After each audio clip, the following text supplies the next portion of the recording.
Hello friends, आज अपन देखेंगे STI के बारे में, सेक्सुअली ट्रांसमिटेड इन्फेक्शन।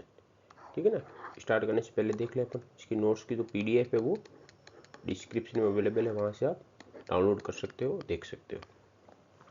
तो सबसे पहले अपन देखेंगे एसटीआई और एसटीडी में क्या डिफरेंस है, कि sexually transmitted infection versus sexually transmitted disease, इन दोनों में क्या डिफरेंस है। फिर अपन एपिडेमियोलॉजी देखेंगे कि इनके पॉजिटिव एजेंट कौन होता है, प्लस सोशल फैक्टर कौन कौन से रिस्पॉन्सिबल होते हैं स्प्रेड ऑफ द इन्फेक्शन के लिए। फिर अपन देखेंगे इनका वन बाय वन। सबसे पहले यूरेथ्रल डिस्चार्ज का अपन सिंड्रोमिक मैनेजमेंट कैसे करेंगे, फिर वेजाइनल डिस्चार्ज का अपन कैसे मैनेजमेंट करेंगे, लोअर एब्डोमिनल पेन, ठीक है, इन फीमेल में उसका सिंड्रोमिक मैनेजमेंट कैसे करेंगे, और फिर जेनाइटल अल्सर, स्क्रोटल स्वेलिंग, और लास्ट में इंग्वाइनल ब्यूबोस, इन सब का अपन सिंड्रोमिक मैनेजमेंट कैसे करेंगे, और लास्ट में अपन इनका कंपैरिजन टेबल में देखेंगे कि इनके लिए कौन कौन सी किट है कलर कोडेड, वो ट्रीटमेंट के लिए प्रोवाइड की जाती है। तो सबसे पहले अपन देखें, ठीक है ना, सेक्सुअली ट्रांसमिटेड डिजीज के बारे में। ठीक है ना। तो ये group of the communicable disease है। ठीक है ना। मल्टीपल डिजीज इसमें इंक्लूड होते हैं जिसके मल्टीपल पॉजिटिव एजेंट होते हैं, और मेनली जो ट्रांसमिटेड होते हैं कौन से रूट के थ्रू होते हैं, सेक्सुअल कॉन्टैक्ट के थ्रू होते हैं। ठीक है ना। इसमें से पॉजिटिव एजेंट होते हैं कौन से होते हैं, बैक्टीरियल हो सकता है, वायरल हो सकता है, प्रोटोजोअल हो सकता है, फंगल और एक्टोपैरासाइट एजेंट, इनमें से कोई भी इसके लिए पॉजिटिव एजेंट रेस्पॉन्सिबल हो सकता है। फिर अपन बात करें इसका अपन अप्रोच करते हैं ट्रीटमेंट के लिए कैसे करते हैं, तो syndromic management of the TB. ठीक है, सिंड्रोम के बेसिस पे, साइन और सिम्टम के बेसिस पे अपन इसका ग्रुप ऑफ द साइन और सिम्टम के बेसिस पे ट्रीटमेंट प्रोवाइड करते हैं। तो ठीक है ना। और इसमें अपन लेबोरेटरी कंफर्मेशन यदि अवेलेबल है तो करते हैं, वरना अपन सिम्टम के बेस पे अपन ट्रीटमेंट प्रोवाइड करते हैं। ठीक है ना। तो इससे क्या होता है, सिंड्रोमिक मैनेजमेंट से इससे अपन एसटीआई को, सेक्सुअली ट्रांसमिटेड इन्फेक्शन है उनको अपन कंट्रोल कर सकते हैं। और ये किसने एंडोर्स किया था इसको, WHO की स्ट्रेटेजी है जिसके बेसिस पे अपन एसटीआई को कंट्रोल कर सकते हैं। तो इसमें क्या क्या स्ट्रेटेजी यूज की जाती है, सबसे पहले सिंड्रोम को आइडेंटिफाई करना है। ठीक है ना। Group of the symptom and sign के बेसिस पे अपन को सिंड्रोम को आइडेंटिफाई करना है। फिर नेक्स्ट क्या है, अपन को उसके लिए कलर कोडिंग ट्रीटमेंट प्रोवाइड करना है। ठीक है ना। कौन सी कलर कोडिंग, उसमें कौन सा ट्रीटमेंट इंक्लूड होता है जो मोस्ट कॉमन, उस डिजीज के लिए मोस्ट कॉमन, ठीक है ना, ऑर्गेनिज्म रेस्पॉन्सिबल होते हैं, उसके अगेंस्ट एंटीबायोटिक ट्रीटमेंट प्रोवाइड किया जाता है। ठीक है ना। और फिर फ्लो चार्ट बना, अपन फ्लो चार्ट भी देखेंगे। ठीक है ना, जो डिसीजन मेकिंग में हेल्प करता है। और उसके बाद क्या करेंगे, पेशेंट को काउंसिल करेंगे। ठीक है ना, डिजीज पेशेंट को काउंसलिंग करेंगे। ठीक है ना। और कैसे उनको कॉन्ट्रासेप्टिव जैसे कंडोम का यूज़ करना है, और डिजीज़ के बारे में उसको अपन एजुकेट करेंगे वगैरह ये। फिर उसको जैसे अपने ट्रीटमेंट दिया उसके बाद पेशेंट को बोलेंगे कि ट्रीटमेंट का रेस्पॉन्स आ रहा है कि नहीं आ रहा है, उसको टाइम टू टाइम फॉलो करना है। ठीक है ना। अपन देखेंगे कि फॉलो भी कितने समय में करना होता है, ड्यूरेशन क्या होता है वो भी देखेंगे आगे। तो अपन देखेंगे एसटीआई क्या होता है। एसटीआई क्या है, किसको अपन क्या बोलते हैं, प्रेजेंस ऑफ द इन्फेक्शन। ठीक है, सेक्सुअल कॉन्टैक्ट में उसे ट्रांसमिट हुआ, इन्फेक्शन प्रेजेंट है बॉडी में। और एसटीडी क्या होता है, डिजीज स्टेज हो गई। ठीक है ना, पहले इन्फेक्शन हुआ, वो डिजीज में कन्वर्ट हो गया, तो यहाँ पे साइन और सिम्टम प्रेजेंट होंगे। ठीक है ना, डिजीज में। तो और इन्फेक्शन में अभी इन्फेक्शन ही हुआ है, साइन और सिम्टम दोनों एब्सेंट होंगे इसमें। ठीक है ना। तो ये चीज़ का आपको ध्यान रखना है, इसमें एसटीआई में सिर्फ इन्फेक्शन प्रेजेंट होता है। ठीक है ना। प्लस इसमें इन्फेक्शन है वो डिजीज में कन्वर्ट हो गया होता है, जिसमें साइन और सिम्टम क्लिनिकल इलनेस प्रेजेंट होगी। जैसे अपन एग्जाम्पल की बात करें, ये पर्सन है, ठीक है ना, जो HIV से उनका इन्फेक्शन हुआ, बट अभी तक कोई भी साइन और सिम्टम अभी एड्स के बीच में प्रेजेंट नहीं, तो इसको हम क्या बोलेंगे, एसटीआई। ठीक है ना। एक पर्सन है जिसको HIV का इन्फेक्शन हुआ, ठीक है ना, वायरस का, और वो उसको एड्स हो गया है। ठीक है ना। अब उसको एड्स के रिलेटेड जो भी साइन और सिम्टम है उसमें प्रेजेंट है, तो उसको हम क्या बोलेंगे, एसटीडी। फिर अपन देखें इसके एपिडेमियोलॉजिकल फीचर की बात करें, तो रिजर्वर कौन होता है इन्फेक्शन का, ठीक है ना, इन्फेक्टेड ह्यूमन बींग्स, ये इसके रिजर्वर हो गए। सोर्स ऑफ इन्फेक्शन कौन सा होता है, सिम्टोमेटिक भी या एसिम्टोमेटिक कैरियर। ठीक है ना, जिससे अपन बात की थी, अपने सिम्टोमेटिक कौन से हो गए, एसटीडी वाले हो गए, एसिम्टोमेटिक कौन से हो गए, एसटीआई वाले हो गए, वो कैरियर का काम करके डिजीज को as a source of infection का काम कर सकते हैं। फिर मोड ऑफ ट्रांसमिशन का बात करें तो मोस्ट कॉमनली कौन से सेक्सुअल रूट के थ्रू ट्रांसमिट होते हैं, but can be blood transfusion से भी वो ट्रांसमिट हो सकते हैं डिजीज, ठीक है ना। और वर्टिकल मदर टू चाइल्ड भी ट्रांसमिशन हो सकता है, प्लस निडल शेयरिंग से भी उनका डिजीज का ट्रांसमिशन हो सकता है। फिर अपन होस्ट फैक्टर की बात करें तो adolescent and young adult most commonly affected होते हैं। कौन? Adolescent and young adult. उसमें से भी अपन को एक एज ग्रुप सेलेक्ट करना पड़े तो मोस्ट कॉमन इफेक्ट कौन सा होता है? 20 to 24 ईयर्स एज ग्रुप के जो भी जितने भी लोग होते हैं वो मोस्ट कॉमनली अफेक्टेड होने का चांस होता है किससे? STI से उनका। सेकेंड नंबर पे कौन से है एज ग्रुप? फर्स्ट ये हो गया, ठीक है। सेकेंड कौन सा हो गया अपना? 25 to 29 ईयर एज ग्रुप, ठीक है ना। और थर्ड कौन सा हो गया इसके बाद अपना? थर्ड हो गया 15 to 19 ईयर एज ग्रुप, ठीक है ना। ये कौन सी पोजीशन पे? थर्ड पोजीशन में जो मोस्ट कॉमनली अफेक्टेड होता है। फर्स्ट तो 20 to 24 है, सेकंड 25 to 29 है, और third 15 to 19 year age group है जो मोस्ट कॉमनली अफेक्टेड होते हैं STI से। फिर अपन बात करें इसमें के पॉजिटिव एजेंट की बात करें, ठीक है ना, तो कौन कौन से होते हैं पैथोजन? ठीक है, निसेरिया, गोनोरिया हो गया। इसकी वजह से क्या होती है? गोनोरिया हो सकता है urethritis, cervicitis, epididymitis, salpingitis, plus pelvic inflammatory disease PID हो सकता है, और न्यूनेटल कंजक्टिवाइटिस हो सकता है। तो मोस्ट कॉमनली जो सेक्सुअली ट्रांसमिटेड डिजीज है, मोस्ट मल्टीपल है, वो निसेरिया, गोनोरिया और क्लेमाइडिया ट्रेकोमाइटिस के द्वारा होता है। जैसे इसकी बात करें तो इसकी वजह से क्लेमाइडिया की वजह से देखा तो LGV हो सकता है, यूरेथ्राइटिस, सर्विसाइटिस, ठीक ना, प्रोक्टाइटिस मतलब एनाल कैनाल का इन्फेक्शन हो गया, एपिडिडाइमाइटिस, इन्फेंट न्यूमोनिया हो सकता है इससे, ठीक है ना, राइटर सिंड्रोम हो सकता है, प्लस PID और न्यूनेटल कंजक्टिवाइटिस हो सकता है। तो ये दोनों ऐसे हैं जो मोस्ट मल्टीपल टाइप के मोस्ट कॉमन जो भी सेक्सुअली ट्रांसमिटेड इन्फेक्शन में मोस्ट कॉमन पॉजिटिव एजेंट होते हैं जो हर किसी टाइप के डिजीज के लिए रिस्पॉन्सिबल होते हैं। फिर अपन ट्रेपेनोमा पैलिडम की बात करें, इसकी वजह से क्या हो सकता है डिजीज? सिफिलिस हो सकता है। फिर हीमोफिलस ड्यूक्री की बात करें, इसकी वजह से क्या होता है? कैंक्रोइड हो सकते हैं। फिर अपन बात करें क्लेब्सिला ग्रेन्युलोमेटिस, इसकी वजह से क्या हो सकता है? डोनोवेनोसिस, ग्रेन्युलोमा इंग्वाइनल जिसको अपन बोलते हैं। फिर हर्पीस सिम्प्लेक्स की बात करें, इसकी वजह से क्या हो सकता है? जेनाइटल हर्पीस हो सकता है। हेपेटाइटिस B वायरस से क्या हो सकता है? हेपेटाइटिस हो सकता है कौन सा? एक्यूट या क्रोनिक। और HPV से बात करें, ह्यूमन पेपिलोमा वायरस से, तो जेनाइटल और एनाल वॉट्स का हो सकते हैं इससे। फिर अपन HIV से बात करें तो एड्स हो सकता है इससे।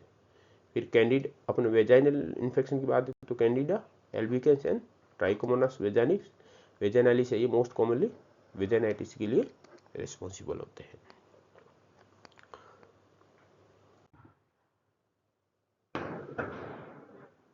फिर अपन देखेंगे कि सोशल फैक्टर होती है उनका क्या रोल होता है spread of the STD transmission में। तो सबसे पहले अपन देखें फैक्टर की सोशल फैक्टर प्रोस्टिट्यूशन, ठीक है, major reservoir of the infection का काम करता है प्रोस्टिट्यूट, प्लस मेल कंपोनेंट वो भी इक्वली रिस्पॉन्सिबल है। फिर अपन बात करें ब्रोकन होम्स की, वुमेन्स है कोई जो ब्रोकन फैमिली से बिलोंग करती है, जहाँ पे किसी की डेथ हो गई फैमिली में, सेपरेशन ऑफ द पेरेंट्स, इसकी वजह से क्या होगा? जो अनहैप्पी होम एटमोसफियर होगा, इमोशनल इनसिक्योरिटी इंक्रीज होगी, जिसकी वजह से search for the affection elsewhere, जिसकी वजह से risk of the STD increase हो जाएगा। तो ये ब्रोकन होम भी एक तरह से स्प्रेड ऑफ द STD का। फिर नेक्स्ट फैक्टर अपने सेक्सुअल डिसहार्मोनी की देखेंगे कि मैरिटल डिस्कॉर्ड, डाइवोर्स, सेपरेशन, ये सब फैक्टर है जो एक्स्ट्रा मैरिटल रिलेशनशिप को इंक्रीज करते हैं, जिसकी वजह से इन्फेक्शन और STI होने के चांसेस इंक्रीज होते हैं। इजी मनी की बात करें अपन, फोर्थ फैक्टर इजी मनी, ठीक है ना, prostitution often reflect the poverty and unemployment, ये दो फैक्टर होते हैं मोनली रिस्पॉन्सिबल होते हैं, ठीक है, जिसकी वजह से women resort to it for financial survival के लिए।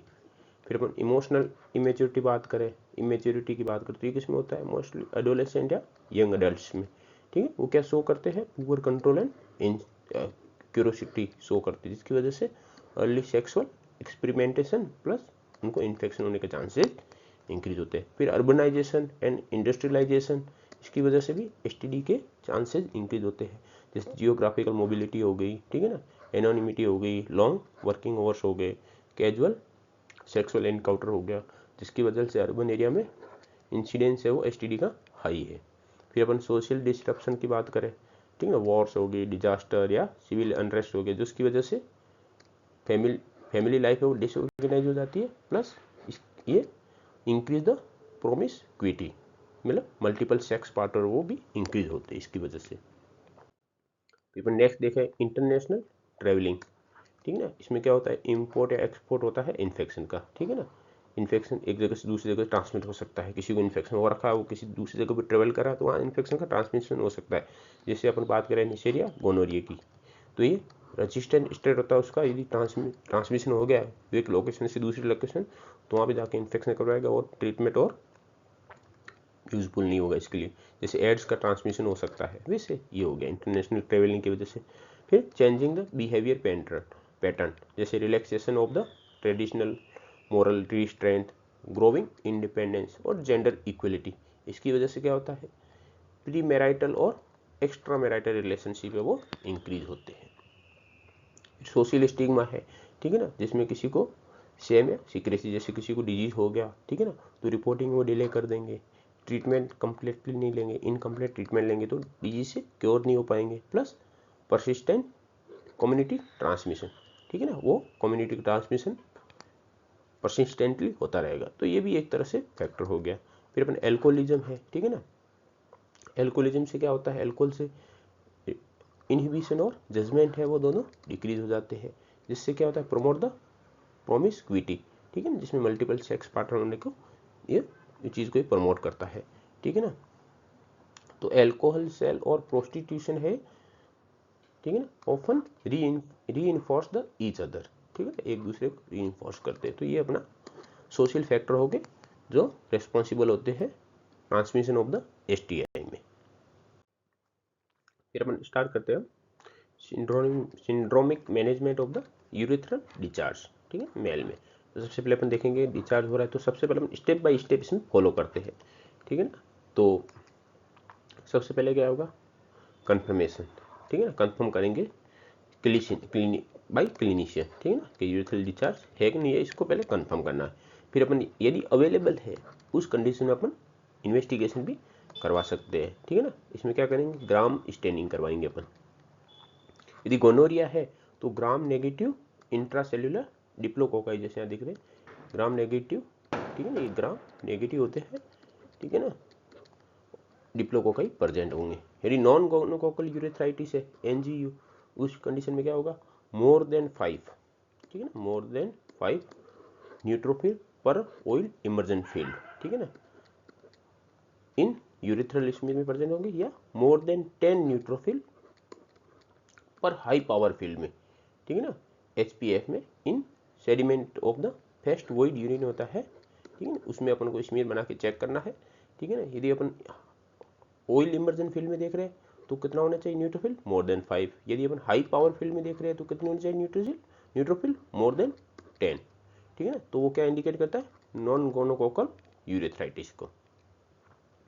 फिर अपन देखें ट्रीटमेंट एंड पार्टनर, ठीक है ना, ट्रीटमेंट करना है और पार्टनर का भी कैसे मैनेजमेंट करते हैं, स्टेप 3 है, ठीक है ना। तो अपन किसके लिए ट्रीटमेंट, इसमें किसमें मोस्ट कॉमनली जो फैक्टर रेस्पॉन्सिबल होते हैं यूरिथ्रल डिचार्ज के लिए, जैसे अपन देखा था वो मोस्ट कॉमनली 2 टाइप के इन्फेक्शन होते हैं, ठीक है ना, एक होता है क्लेमाइडिया से, एक होता है गोनोरिया से।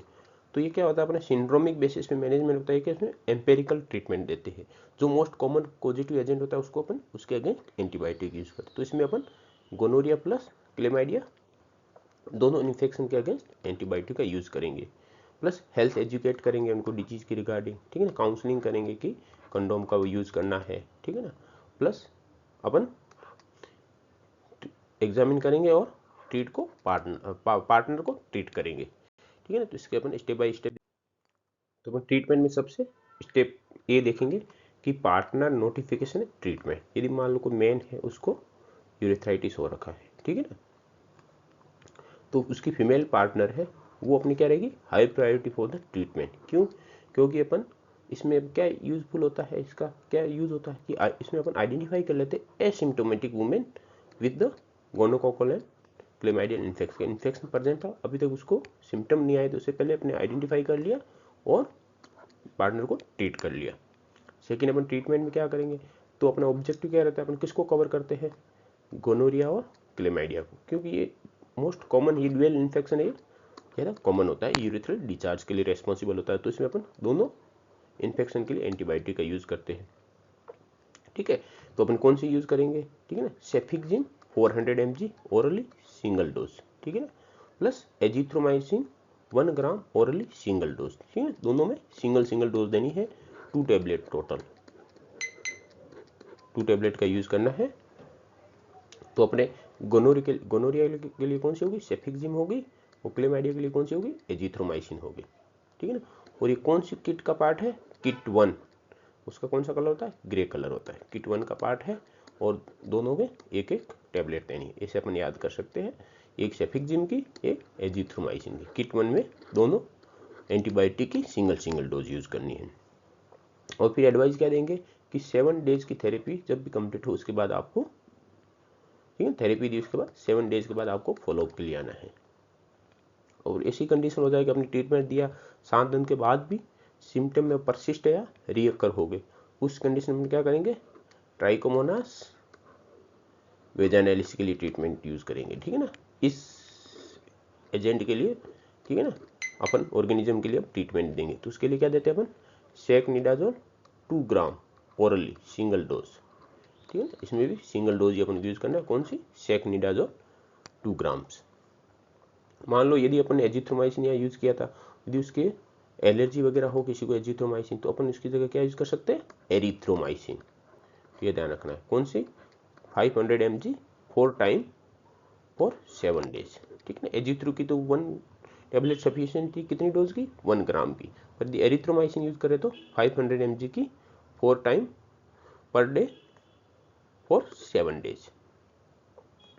फिर इसमें अपने पार्टनर मैनेजमेंट की क्या होती है, ठीक है ना, तो ट्रीट ऑल रिसेंट पार्टनर, ठीक है ना, जितने भी रिसेंट पार्टनर सबको ट्रीट करेंगे, किसके लिए, और गोनोरिया एंड क्लेमाइडिया के लिए। जो अपन इसको ट्रीटमेंट दे रहे हैं वो सेम का सेम उसके पार्टनर में भी ट्रीटमेंट यूज करेंगे। उसके लिए अपन को क्या करना होता है, पार्टनर में के पहले तो यदि मेल को यूरिथ्राइटिस हो रखा है तो उसके पार्टनर फीमेल है, तो उसमें सबसे पहले प्रेगनेंसी को रूल आउट करना है, plus history of the allergy check करनी की, एजिथ्रोमाइसिन से एलर्जी वगैरह तो नहीं है। प्लस ट्रीटमेंट के टाइम क्या अपन को करना है कि ट्रीटमेंट टाइम आपको एडवाइस करना है एब्सटिनेंस ड्यूरिंग द ट्रीटमेंट, ठीक है ना, कि सेक्सुअल इंटरकोर्स है वो आपको उसको जब तक ट्रीटमेंट चल रहा है तब तक उसको स्टॉप करना है, प्लस कंडोम यूज करना है, और HIV और हेपेटाइटिस बी की टेस्टिंग करनी, और 7 डेज के बाद आपको फॉलोअप के लिए रिटर्न आना है। तो ये अपना हो गया यूरेथ्राइटिस में हम ट्रीटमेंट कैसे देंगे और उसके पार्टनर का ट्रीटमेंट कैसे करेंगे, इसकी रिगार्डिंग अपना सब, ठीक है। यदि पार्टनर है वो प्रेग्नेंट है, ठीक है ना, वुमेन्स है, ठीक है ना, वो प्रेग्नेंट पार्टनर है, तो इस कंडीशन में क्या करेंगे अपन, तो सबसे पहले तो अपन स्पेकुलम और परवेजाइनल एग्जामिनेशन करेंगे, उसके बाद अपन एंटीबायोटिक यूज करेंगे। तो प्रेगनेंसी में कौन सी एंटीबायोटिक अपन ने कौन सी दे रहे थे पहले, सेफिक्जिम प्लस एजिथ्रोमाइसिन दे रहे थे, ठीक है, ये 400 mg दे रहे थे, ये अपन 1 ग्राम दे रहे थे, कितनी, एक एक टेबलेट दोनों की,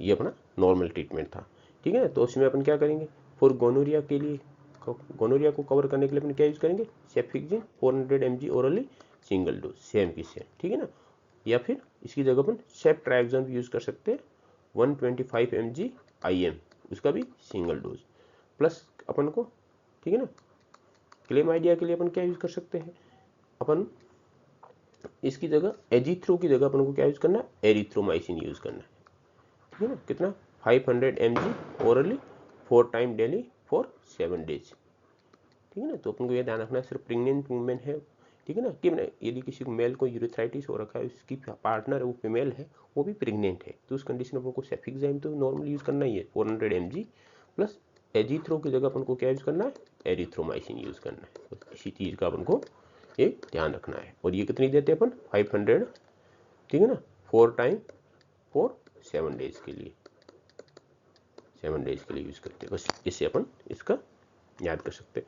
और एरिथ्रो के अल्टरनेट में अपन एमोक्सिसिलिन का भी यूज कर सकते हैं। और अवॉइड क्या करना प्रेगनेंसी में, क्विनोलोन अवॉइड करना है, ठीक है ना। ओफ्लोक्सा हो गया, सिप्रोफ्लोक्सी हो गया, डॉक्सीसाइक्लिन अवॉइड करना है। ये दोनों दवाई है, क्विनोलोन और डॉक्सीसाइक्लिन को अवॉइड करना, क्योंकि इसमें बच्चे में साइड इफेक्ट आ सकते हैं। फिर अपन लास्ट स्टेप की बात करें, फॉलोअप, तो फॉलोअप की अपने कितनी बात की थी कि 7 to 14 days after the treatment, ठीक ना, कि आपको फॉलोअप के लिए आना है। यदि क्लिनिकल क्योर हो गया डिजीज तो एंड ऑफ द प्रोटोकॉल, कि जो भी किट थी वो खत्म हो गई है और डिजीज वो क्योर हो गया तो। और यदि मान लो डिस्चार्ज परसिस्ट होता है, उस कंडीशन में क्या कर सकते हैं, ठीक है ना, अपन एसेस करेंगे कि good compliance and re infection unlikely, ठीक है ना, कि कॉम्प्लायंस गुड था, कि ट्रीटमेंट को प्रॉपरली लिया है और री इन्फेक्शन का कोई चांस नहीं लगा, उस कंडीशन अपन उसको रेफर कर देंगे हायर सेंटर पे, ठीक है ना। यदि पुअर कॉम्प्लायंस था और री इन्फेक्शन का चांसेस अपन को लग रहे हैं, ठीक है ना, कि ट्रीटमेंट प्रॉपरली नहीं लिया, उस कंडीशन प्रोटोकॉल को अपन वापस रिपीट करेंगे। तो इसी चीज़ का ध्यान रखना है कि यदि ट्रीटमेंट अच्छे से नहीं लिया है तो ट्रीटमेंट रिपीट करेंगे, यदि ट्रीटमेंट सही से लिया है और आराम नहीं हुआ तो उस कंडीशन में अपन उसको रेफर कर देंगे।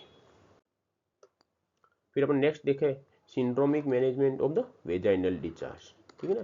तो इसके लिए कौन कौन से, वेजाइनाइटिस के लिए कौन कौन से रेस्पॉन्सिबल होते हैं, पॉजिटिव एजेंट कौन है, तो अपन देखें ट्राइकोमोनास वेजाइनालिस, कैंडिडा एल्बिकेंस और गार्डिनेला वेजाइनालिस, ठीक है ना। मोस्ट कॉमन है तीनों ये, इनमें डिफरेंस भी आता है, ठीक है ना, उनको कैसे अपन आइडेंटिफाई करते हैं ये सब अपन आगे देखेंगे। और प्लस माइकोप्लाज्मा भी सम टाइम रेस्पॉन्सिबल होता है वेजाइनाइटिस के लिए। प्लस अपन सर्विसाइटिस की बात करें तो उसमें निसेरिया गोनोरिया और क्लेमाइडिया ट्रेकोमाइटिस हो गए जो है मोस्ट कॉमनली ऑर्गेनिज्म। फिर ट्राइकोमोनास वेजाइनालिस हो सकता है और herpes सिम्प्लेक्स वायरस हो सकता है। तो मोस्ट कॉमनली दोनों ही है, निसेरिया गोनोरिया और क्लेमाइडिया ट्रेकोमाइटिस। वेजाइनाइटिस के लिए 3 मोस्ट कॉमन ये वाले ऑर्गेनिज्म है। तो इसमें सबसे पहले अपन क्या हिस्ट्री के बारे में, उसको जो भी पेशेंट आया है सिम्टम लेकर उसको हिस्ट्री पूछेंगे, मेंस्ट्रुअल हिस्ट्री पूछेंगे ताकि अपन प्रेगनेंसी को रूल आउट कर सके।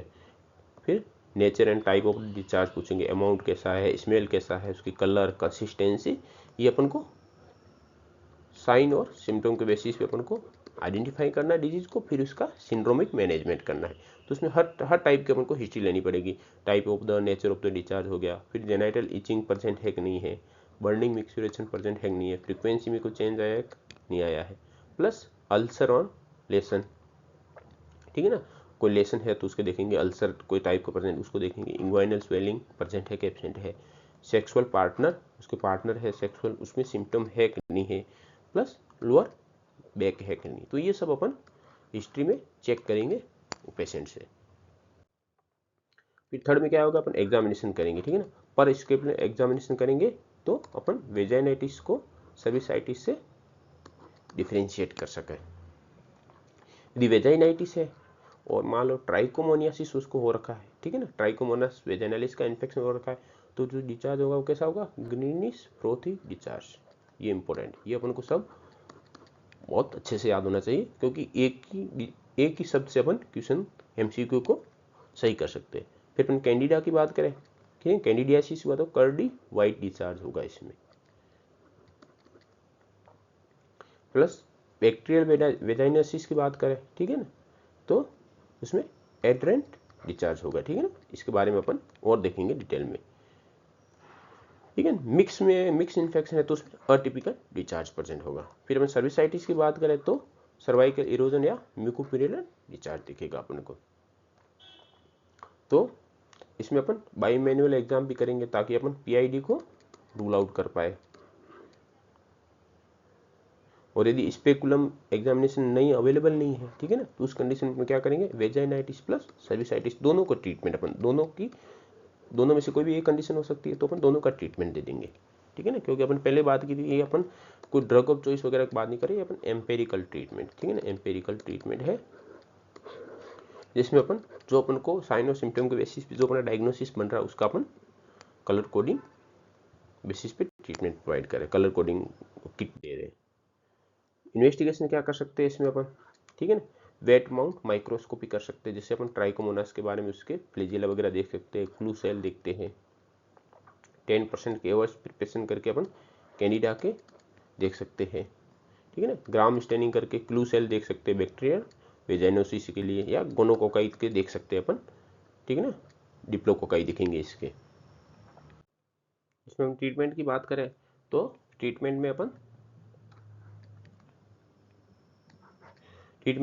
वेजाइनाइटिस के लिए बात करें तो अपन इसके लिए कौन कौन से, ट्राइकोमोनास वेजाइनाइटिस हो गया, बैक्टीरियल वेजाइनोसिस हो गया और कैंडिडा हो गया, तीनों मोस्ट कॉमन ऑर्गेनिज्म में जो वेजाइनाइटिस के लिए रेस्पॉन्सिबल है, ठीक है ना। तो तीनों का अपन मिक्स में ट्रीटमेंट देते हैं। इसके लिए कौन सी किट होती है, किट नंबर 2, उसका कौन सा कलर होता है, ग्रीन कलर कोडिंग किट होती है, जिसमें कौन क्या क्या अवेलेबल होता है, सेकनिडाजोल 2 ग्राम ओरली, जिसकी सिंगल डोज सफिशियंट होती है, या फिर इसके ये सेकनिडाजोल नहीं है तो क्या हो सकता है, टिनिडेजोल 500 mg ट्वाइस डेली, ठीक है ना, दिन में 2 टाइम देनी है फॉर 5 डेज। टोटल कितनी होगी, 10 टैबलेट अपन को देनी है इस टिनिडेजोल को। प्लस अपन इसमें बात करें, ठीक है ना, तो फ्लूकोनाजोल प्रेजेंट होगी साथ में, ठीक है ना। उसकी कितनी डोज होगी, 150 mg oral, single dose sufficient है किसके लिए, कैंडिडियासिस के लिए। साथ में अपन गैस्ट्रिक इंटॉलरेंस ठीक है ना, एसिडिटी को कम करने के लिए अपन क्या यूज करेंगे, मेटाक्लोप्रामाइड टैबलेट यूज करेंगे 30 मिनट, जब भी अपन टैबलेट लेंगे उसे 30 मिनट पहले लेंगे, तो अपन इस गैस्ट्रिक इंटॉलरेंस को प्रिवेंट कर सकते हैं। तो ये अपने हो गया वेजाइनाइटिस के लिए। अब सर्वाइकल इन्फेक्शन के लिए अपने कौन सी किसकी बात की, तो मोस्ट कॉमनली कौन से 2 ऑर्गेनिज्म रेस्पॉन्सिबल होते हैं, क्लेमाइडिया और गोनोरिया, ठीक है ना। तो अपने बात की थी गोनोरिया के लिए अपन क्या यूज करते हैं, सेफिक्जिम, क्लेमाइडिया के लिए अपन क्या यूज करते हैं, एजिथ्रोमाइसिन। ये कौन सी किट में अवेलेबल होती है, किट नंबर 1 में, जिसका कलर क्या होता है, ग्रे कलर होता है। सेफिक्जिम कितनी होगी, 400, कितनी डोज, सिंगल डोज।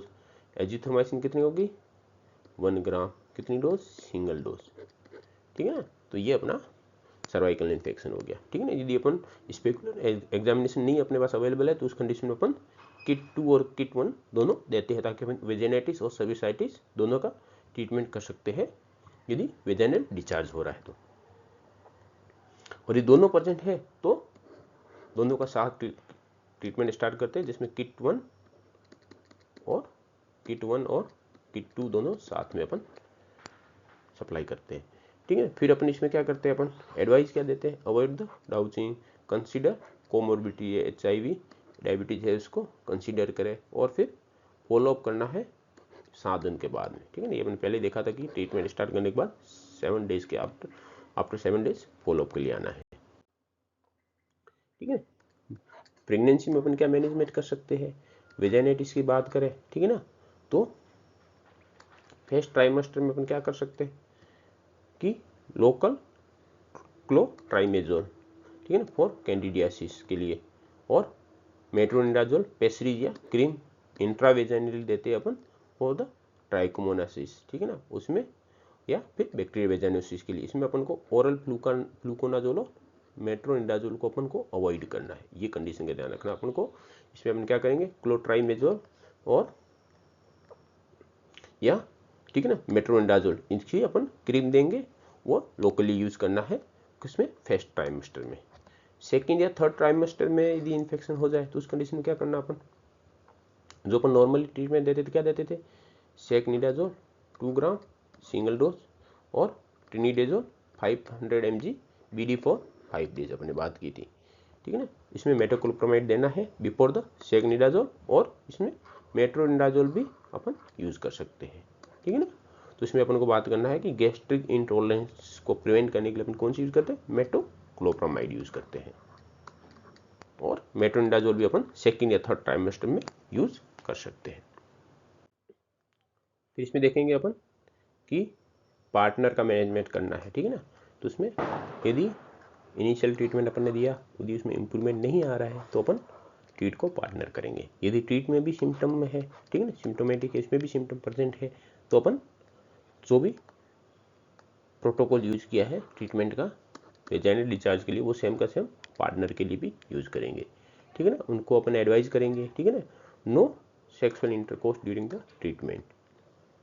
कंडोम के लिए अपन उसको एजुकेट करेंगे, ठीक है ना, उसका करेक्ट यूज कैसे करते हैं इसके रिगार्डिंग अपन काउंसलिंग और एजुकेट करेंगे। और 7 डेज के बाद आप ना फॉलोअप के लिए उनको अपन आना है, ये बताएंगे।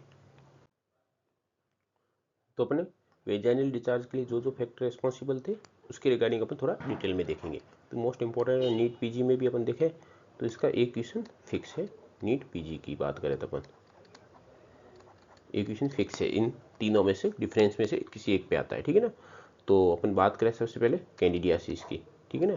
तो कैंडिडियासिस के लिए कौन सा कोजेटिव एजेंट होता है, कैंडिडा एल्ब्यूकेन्स। ट्राइकोमोनास वेजाइनलिस के लिए ट्राइकोमोनास वेजाइनलिस जो प्रोटोजुआ है।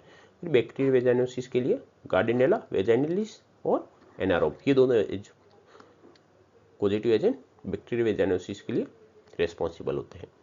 फिर अपन बात करें मोड ऑफ ट्रांसमिशन की, तो कैंडिडा है वो सेक्सुअल और नॉन सेक्सुअल दोनों रूट से ट्रांसमिट हो सकता है। ट्राइकोमोनास है वो मोस्ट कॉमनली सेक्सुअल से वो रूट से ट्रांसमिट होता है। और ये अपने बैक्टीरियल वेजाइनोसिस है, इसकी बात करें तो नॉर्मल फ्लोरा होता है वेजाइनोसिस, उसके डिस्टर्ब होने की वजह से ये इन्फेक्शन होता है। ये सेक्सुअली ट्रांसमिशन में इसका कोई भी रोल नहीं होता है।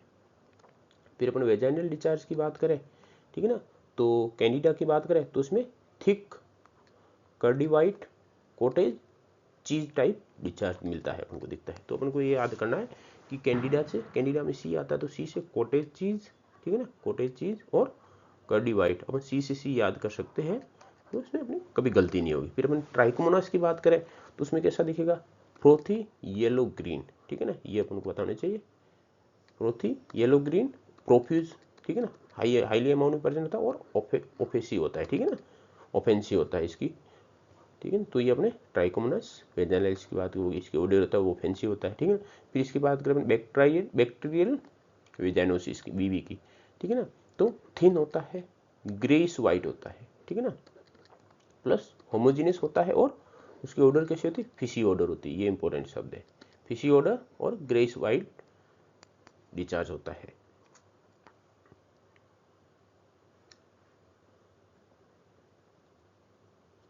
फिर अपन बात करें इसकी वेजाइनल पीएच की, वेजाइनल पीएच की बात करें अपन तो वेजाइनल पीएच देखें अपन कि कैंडिडा में कौन सी होती है, एसिडिक पीएच होती है, ठीक है ना, ये अपन को एसिडिक पीएच होती है लेस देन 4.5।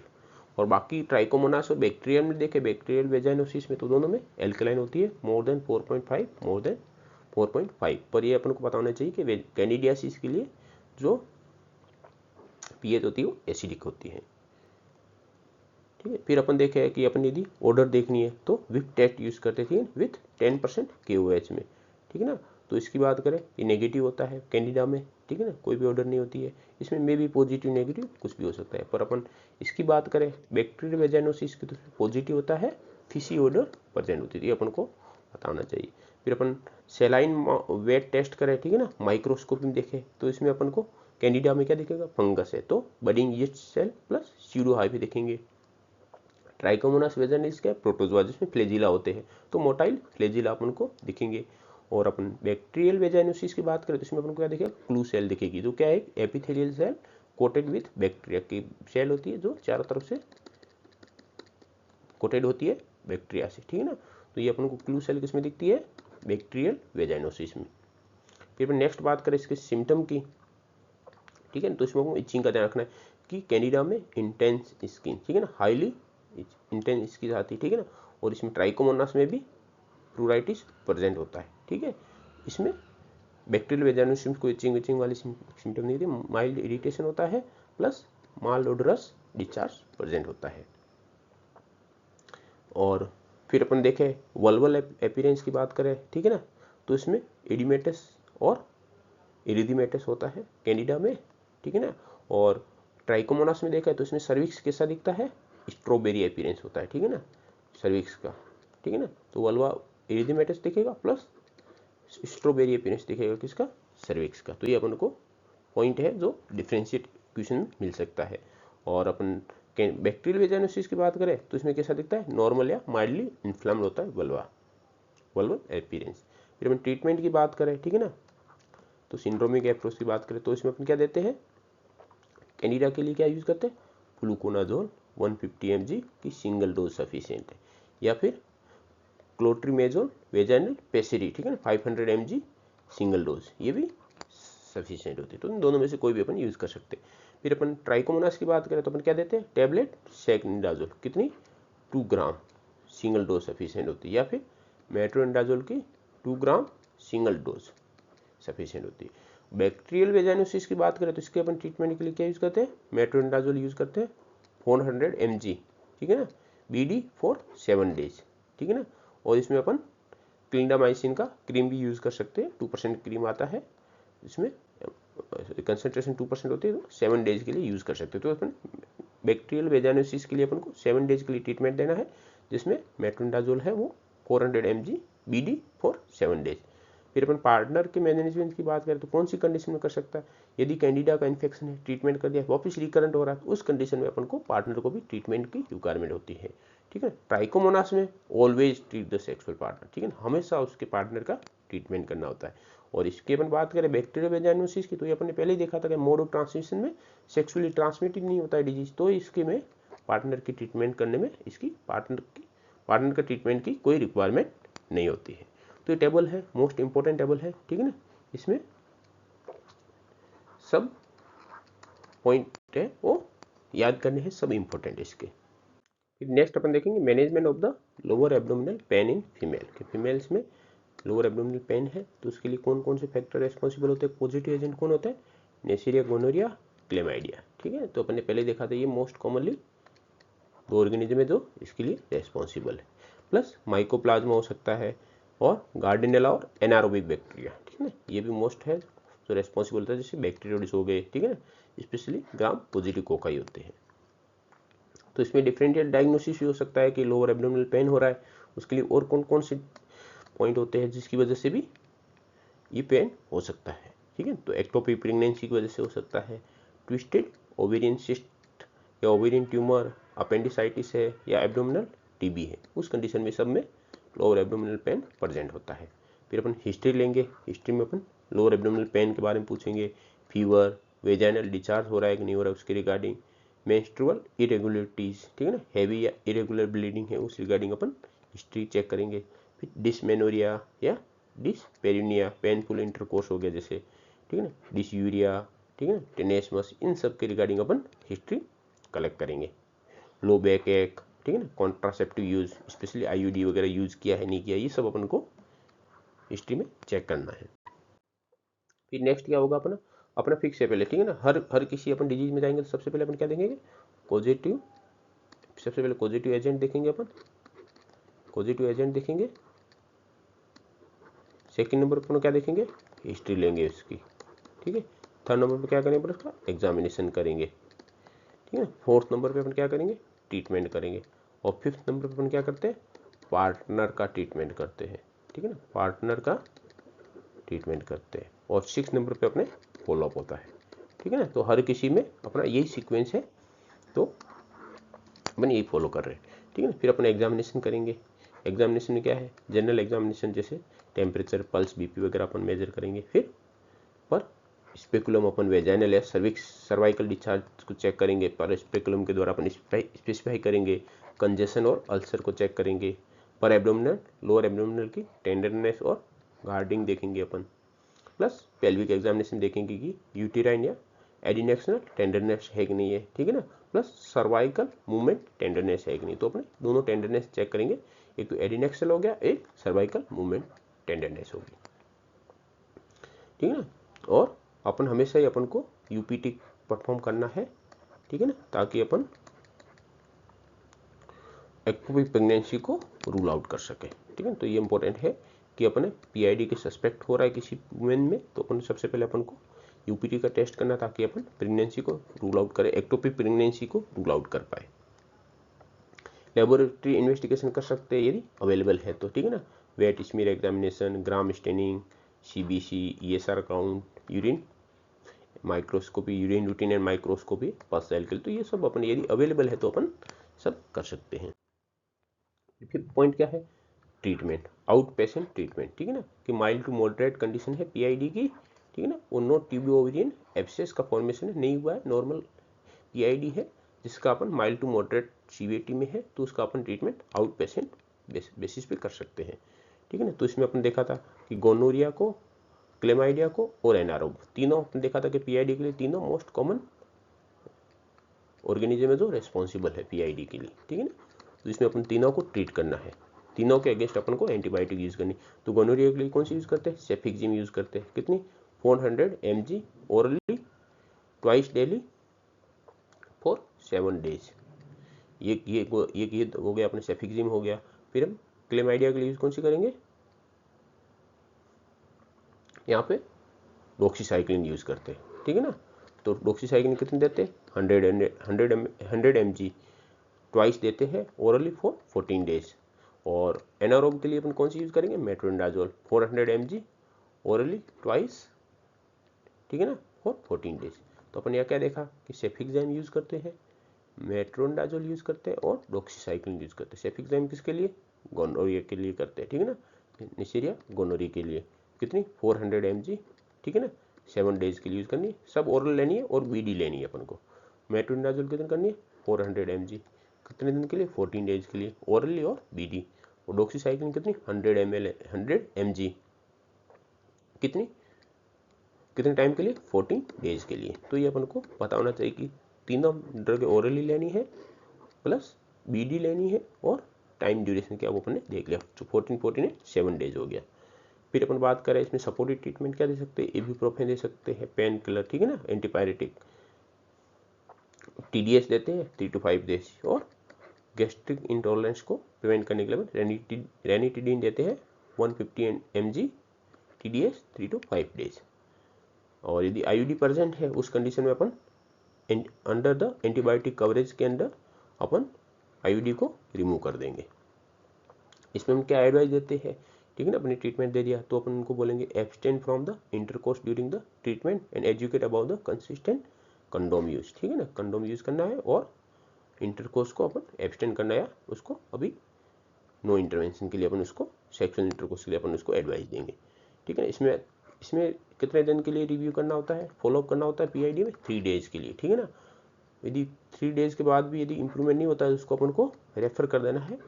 अब इन पेशेंट ट्रीटमेंट चलेगा, जो भी है पेरेंटल ट्रीटमेंट चलेगा, ठीक है। इसमें एक चीज़ का ध्यान रखना है कि विद इन 3 डेज यदि अपने ट्रीटमेंट दिया तो उसको अपन को बोलना है कि 3 दिन के बाद आपको फॉलोअप के लिए आना है। मान लो 3 दिन के अंदर अंदर ट्रीटमेंट स्टार्ट है, कंडीशन और वर्सन होगी, उस कंडीशन में उनको तुरंत अर्जेंट हायर सेंटर पे उनको अर्जेंट रेफर करना है। फिर इसमें अपन देखें पार्टनर का मैनेजमेंट, ठीक है ना। तो सभी पार्टनर को ट्रीट करना है फॉर पास्ट 2 मंथ के लिए, ठीक है ना, जितने भी लास्ट के 2 मंथ में पार्टनर है उनको सबको ट्रीटमेंट करना है, ठीक है ना। इसमें अपन क्या करते हैं, मेल पार्टनर को ट्रीटमेंट करते हैं फॉर यूरिथ्रल डिस्चार्ज, जिसमें गोनोरिया और क्लेमाइडिया दोनों कवर होते हैं। तो गोनोरिया के लिए अपन कौन सी यूज करते हैं, सेफिक्साइम यूज करते हैं, ठीक है ना, कितनी 400 mg। और क्लेमाइडिया के लिए यूज क्या करते हैं अपन, एजिथ्रोमाइसिन यूज करते हैं, कितनी 1 ग्राम। दोनों की कितनी कितनी डोज, सिंगल डोज यूज करते हैं। और ट्रीटमेंट के दौरान अपन एब्सटिनेंस या नो सेक्सुअल इंटरकोर्स की अपन एडवाइस देंगे, ठीक है ना, कंडोम देंगे और प्रॉपर यूज, कंडोम का प्रॉपर यूज कैसे करें इसके रिगार्डिंग अपन इनको एजुकेट करेंगे। और HIV हेपेटाइटिस सिफिलिस की टेस्टिंग के लिए अपन काउंसलिंग करेंगे, ठीक है ना। और यदि नई ट्रीटमेंट लेते हो उसका कंडीशन का तो इसका क्या कॉम्प्लिकेशन हो सकते हैं उसके रिगार्डिंग अपन उनको एक्सप्लेन करेंगे। और फॉलोअप कब करना है इसमें, तो अपन ने देखा था कि पीआईडी के रिलेटेड जब भी ट्रीटमेंट चलता है तो फर्स्ट फॉलोअप 3 डेज में होता है, फिर 7, फिर 14 डेज, ठीक है ना। बाकी सब में अपने 7 डेज देखा था, पर इसमें 3 डेज में आना फॉलोअप के लिए, इस चीज़ का अपन को ध्यान रखना है। फिर अपन देखें इसका मैनेजमेंट, यदि प्रेग्नेंट वुमेन है उसमें पीआईडी हो जाता है तो उसमें अपन ट्रीटमेंट कैसे कर सकते हैं। तो ये बहुत ही रेयर कंडीशन हो सकती है कि प्रेगनेंसी में पीआईडी हो जाए, ठीक है ना। यदि हो जाए तो वो बहुत सीरियस कंडीशन है, ठीक है, तुरंत हॉस्पिटल उसको रेफर करना हायर सेंटर में, ठीक है ना। उसके लिए पेरेंटल थेरेपी है जो भी सेफ प्रेगनेंसी में वो स्टार्ट की जाएगी। इसमें अपन क्या है, कौन सी अवॉइड करते हैं, डॉक्सीसाइक्लिन को अवॉइड करते हैं प्रेगनेंसी में, मेट्रोनिडाजोल को भी अवॉइड करते हैं फर्स्ट ट्राइमेस्टर में, ठीक है ना। डॉक्सीसाइक्लिन को तो अपन प्रेगनेंसी में बिल्कुल ही अवॉइड करते हैं। तो वहाँ पे जो भी सेफ मेडिसिन है वो स्टार्ट की जाएगी पेरेंटल रूट के थ्रू। फिर अपन बात करें, ये भी इंपॉर्टेंट टॉपिक है, ठीक है ना, कि जेनेटल अल्सर, ठीक है ना, syndromic management of the genital ulcer. इसमें कौन सा पॉजिटिव एजेंट की बात करें अपन, तो इसमें अपन को 5 अल्सर का ध्यान रखना है, ठीक है। तो उसके लिए 5 पॉजिटिव एजेंट होंगे, जैसे ट्रेपेनोमा पैलिडम हो गया जो सिफिलिस करवाता है, हीमोफिलस ड्यूक्रे हो गया जो कैंक्रोइड होता है, क्लेबसेला ग्रेन्युलोमेटिस हो गया जिसकी वजह से ग्रेन्युलोमा इंग्वाइनल हो गया, फिर क्लेमाइडिया ट्रेकोमाइटिस जिसकी वजह से लिम्फो ग्रेन्युलोमा वेनेरम हो गया, ठीक है ना, एलजीवी, और फिर हर्पीस सिम्प्लेक्स वायरस जिसकी वजह से जेनेटल हर्पीस होगी। इसमें भी सेकिन और हर्पीस सिम्प्लेक्स वायरस, सेकिन और फेस्ट दोनों रेस्पॉन्सिबल होते हैं, पर सेकिन होता है वो फेस्ट से ज़्यादा रेस्पॉन्सिबल होता है जेनेटल हर्पीस के लिए। तो ये 5 डिजीज होते हैं जिसमें जेनेटल अल्सर प्रेजेंट होती है, जिसमें क्या डिफरेंस होता है, कैसे ट्रीटमेंट करेंगे वो सब अपन देखेंगे, ठीक है। तो अपने वही वो बात होगी कि अपन पॉजिटिव एजेंट ऑर्गेनिज्म देखने के बाद अपन हिस्ट्री लेंगे, ठीक है ना, जेनेटल अल्सर प्रेजेंट है, ठीक है ना, और वेसाइकल साथ में प्रेजेंट है कि नहीं है उसकी रिगार्डिंग, ठीक है, बर्निंग सेंसेशन हो रहा है कि नहीं हो रहा है, सेक्सुअल एक्सपोजर और हाई रिस्क सेक्सुअल प्रैक्टिसेस की रिगार्डिंग अपन हिस्ट्री कलेक्ट करेंगे, पेन डिचार्ज और अदर जेनेटल सिम्टम है वो सब अपन हिस्ट्री में कलेक्ट करेंगे। फिर अपन 3rd नंबर पर करेंगे एग्जामिनेशन, ठीक है ना, look for the vesicle ulcer के सिंगल है या मल्टीपल है, ठीक है, अल्सर कैसा है, ठीक है ना, check for the inguinal lymph node है, ठीक है ना, लिम्फ नोड स्वेलिंग कैसी है, प्लस फिर अपन देखेंगे कैरेक्टरिस्टिक ऑफ द अल्सर, ठीक है, ये सबसे इंपॉर्टेंट है, जिसमें अपन कितने अल्सर देखने वाले 5, एक कैंक्रोइड हो गया जिसको अपन सॉफ्ट कैंक्री बोलते हैं, फिर हर्पी सिम्प्लेक्स हो गया, सिफिलिस हो गया जो जिसको अपन नॉर्मल हार्ड कैंक्री बोलते हैं, ठीक है ना, फिर लिम्फोग्रेन्युलोमा वेनेरम हो गया जिसको एलजीवी हो गया, फिर लास्ट में डोनोवेनोसिस मीन्स ग्रेन्युलोमा इंग्वाइनल होगी। तो अपन 1 by 1 पांचों को देखेंगे। तो सबसे पहले अपन ये देख ले कि ऐसा कौन सी अल्सर है जो पेनफुल होती है। तो 2 अल्सर है जो पेनफुल होती है, कौन कौन सी, कैंक्रोइड और हर्पीस सिम्प्लेक्स, ये दोनों पेनफुल होती है, ठीक है ना। तो सबसे पहले अपन को ये बताना चाहिए कि पेनफुल अल्सर कौन सी होती है, तो ये दोनों अल्सर होती है वो पेनफुल होती है, ठीक है ना। फिर अपन बात करें कैंक्रोइड के लिए कौन सा रेस्पॉन्सिबल होता है ऑर्गेनिज्म, हीमोफिलस ड्यूक्रे। यदि अपन इसका देखे, यदि इसका अपन स्मीयर बना के देखे तो अपन को क्या दिखेगा, school of the fish appearance दिखेगा इसका, ठीक है ना। और यहाँ पे देख सकते हैं कि इसमें जेनाइटल अल्सर होती है, पेनफुल होती है, इनड्यूरेटेड होती है, प्लस किसिंग लेजन प्रेजेंट होते हैं। और इंग्वाइनल नोड, इसमें इंग्वाइनल नोड की बात करें तो unilateral tender lymph adenopathy present होती है, ठीक है। फिर अपन हर्पीस सिम्प्लेक्स की बात करें तो अपने बात की थी कि सिम्प्लेक्स हर्पीस 2 होता है वो ज़्यादा रेस्पॉन्सिबल होता है जेनाइटल अल्सर के लिए। इसमें अल्सर होती है, पेनफुल होती है, मल्टीपल होती है, प्लस वेसाइकल की फॉर्म में प्रेजेंट होती है। तो ये अपन को पता होना चाहिए कि हर्पीस सिम्प्लेक्स में मल्टीपल, पेनफुल, अल्सर वेसाइकल के फॉर्म में प्रेजेंट होती है, ठीक है। इसमें बात करें अपन लिम्फ नोड की तो bilateral tender lymph adenopathy present होती है, इसमें यूनिलेटरल हो गया। फिर अपन सिफिलिस की बात करें, ठीक है ना, तो उसके लिए कौन सा पॉजिटिव एजेंट ऑर्गेनिज्म है, ट्रिपेनोमा पैलिडम हो गया। ये अल्सर है पेनलेस होती, बाकी सब तीनों अल्सर है ये पेनलेस होती है। ये अपन को पता होना चाहिए कि तीनों अल्सर पेनलेस होती है और सिंगल फॉर्म में प्रेजेंट होती है और क्लीन बेस होता है। जैसे यहाँ पे दिखाया हुआ है कि सिंगल फॉर्म में प्रेजेंट है और क्लीन बेस है, ठीक है ना। और इसमें अपन इसकी बात करें लिम्फ नोड की, ठीक है ना, तो बाइलेटरल लिम्फ एडिनोपैथी होती है, वो नॉन टेंडर होती है। तो यहाँ से अपन को क्या पता चला कि न तो लिम्फ नोड, सिफिलिस में लिम्फ नोड होते हैं वो इनलार्ज होते हैं, पर उसमें टेंडरनेस एब्सेंट होती है, और जो अल्सर होती है वो भी पेनलेस होती है, तो किसी भी टाइप का कोई दर्द प्रेजेंट नहीं होता है सिफिलिस में। फिर अपन एलजीवी की बात करें तो क्लेमाइडिया ट्रेकोमाइटिस पॉजिटिव ऑर्गेनिज्म है, अल्सर होती है वो पेनलेस होती है, प्लस ट्रांजिएंट फॉर्म अल्सर का होता है, और इसमें यूनिलेटरल, ठीक है ना, लिम्फ एडिनोपैथी होती है, प्रेजेंट होती है, प्लस उसको अपन क्या बोलते हैं, ग्रू साइन, ठीक है ना। तो ये प्रेजेंट होगी, इसमें अपन को ग्रू साइन दिखेगा, तो इसलिए इसको अपन इसमें ग्रू साइन दिखता है, किसमें दिखता है, एलजीवी में दिखता है। फिर अपन बात करें ग्रेन्युलोमा इंग्वाइनल की, तो इसमें भी अल्सर होती है, पेनलेस होती है, प्लस हाइपोवेस्कुलर होती है, बीपी रेड अल्सर होती है। यहाँ देख सकते हो ऐसी अल्सर दिखे तो वो किसकी वजह से, ग्रेन्युलोमा इंग्वाइनल की वजह से। तो इसको हम टच करते ही इसमें ब्लीडिंग हो सकती है। और लिम्फ नोड की बात करें तो इसमें इनलार्ज नहीं होते, प्लस इसमें अपन क्या दिखता है पैथोलॉजी में, इसको अपन देखें तो डोनावेनिन बॉडी अपन दिखती है, ठीक है। तो अपने ये सब हो गया। फिर अपन देखें ट्रीटमेंट, तो अपन ट्रीटमेंट भी देखेंगे। तो अपन को हमेशा पता होना चाहिए कि अपन हर्पी सिम्प्लेक्स के लिए तो एसाइक्लोविर ड्रग का यूज़ करते हैं, ठीक है ना। कैंक्रोइड हो रखा है तो उस कंडीशन में क्या यूज़ करेंगे, एजिथ्रोमाइसिन यूज़ करते हैं, ठीक है ना। और एलजीवी हो रखा है उस कंडीशन में क्या है, ठीक है ना, तो डॉक्सीसाइक्लिन यूज़ करते हैं। प्लस ग्रेन्युलोमा इंग्वाइनल हो रखा है उस कंडीशन में अपन कौन सी यूज़ करते हैं, एजिथ्रोमाइसिन यूज़ करते हैं। तो अपन को ये इतना पता होना चाहिए। और सिफिलिस हो रखा है तो उसमें अपन बेंजाथिन पेनिसिलिन जी यूज़ करते हैं, ठीक है ना, बीपीजी। तो अपन को दवाई के बारे में पता होना चाहिए कि कैंक्रोइड में अपन एजिथ्रोमाइसिन यूज़ करते हैं या अपन सेप्ट्राइक्सोन भी साथ में यूज़ कर सकते हैं, और ठीक है ना, ये दोनों ऑप्शन है। और हर्पीस सिम्प्लेक्स में एसाइक्लोविर यूज़ कर सकते हैं, एंटीवायरल ड्रग यूज़ करते हैं अपन। सिफिलिस में पेनिसिलिन यूज़ करते हैं, एलजीवी में डॉक्सीसाइक्लिन, और ग्रेन्युलोमा इंग्वाइनल में एजिथ्रोमाइसिन यूज़ करते हैं, ठीक है। इसकी डोज है वो अपन आगे देखेंगे,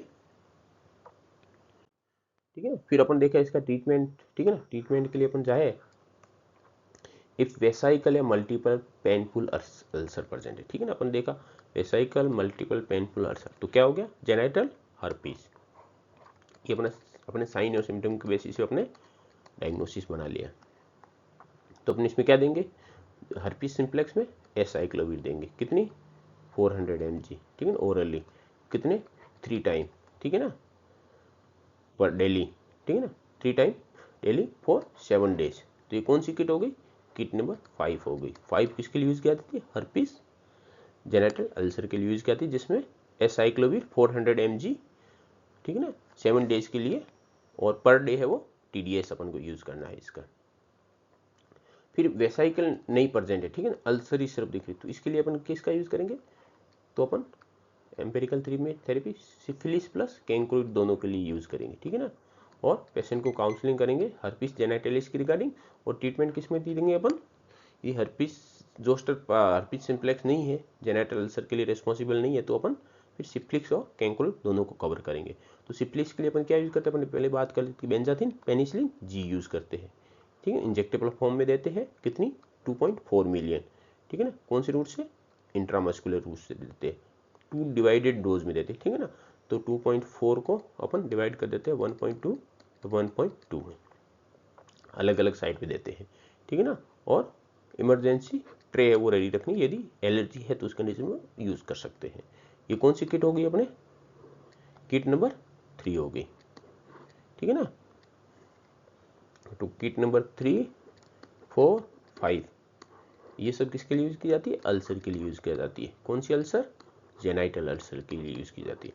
थर्ड नंबर किट किसके लिए है, ठीक है ना, नॉन हर्पेटिक अल्सर के लिए, ठीक है ना। तो नॉन हर्पेटिक अल्सर होगी, ठीक है ना, वो कौन सी हो सकती है, सिफिलिस या कैंक्रोइड की वजह से हो सकती है। तो किट नंबर 3 हो गई। किट नंबर 4 में क्या है कि नॉन हर्पेटिक अल्सर है, जिसको पेनिसिलिन के साथ एलर्जी है, तो उस कंडीशन में कौन सी यूज करते हैं, किट नंबर 4। फिफ्थ नंबर किसके लिए, हर्पेटिक जेनेटल अल्सर के लिए, ठीक है ना, ये नॉन हर्पेटिक दोनों, ठीक है ना।